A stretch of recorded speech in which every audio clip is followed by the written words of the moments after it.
αισθάνεσαι, Δημήτρη? Καλά, ωραία. Λοιπόν, παιδιά, είμαστε 29 Ιανουαρίου 2008. Έχει χιονίσει στην Πάρνηθα, Παναγιώτη Τόκο.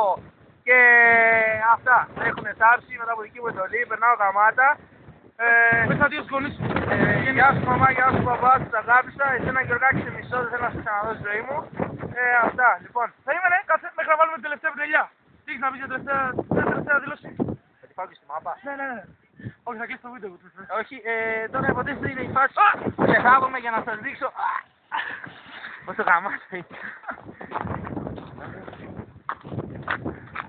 Αναστημέ. Ήταν cool αυτό που έκανε. Αυτό ήταν κυριολεκτικά αυτό που έκανες είναι cool. Αυτό που έκανες είναι cool. Πάμε μαζί.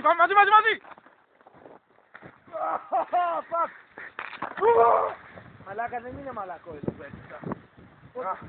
Το πονάει λίγο το γόνατο και το αρχίζει. Αρχίδια. Το άλλο δεν ανταποκρίνεται. Αλλά παρόλα αυτά, πονάει δεν πονάει, θα κάνουμε ένα τελευταίο κουμπί.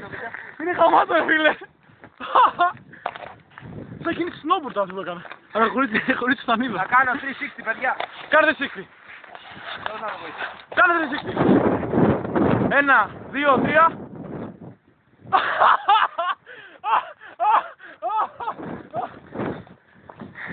Παιδιά, το χιόνι τα σπάει, πάει να χαγαμάει, σας συνιστώ να έρθετε. Ναι! Ωραία, κοιτάμε να τι κάνουμε, πάμε να πήγαμε. Πάμε κι άλλο.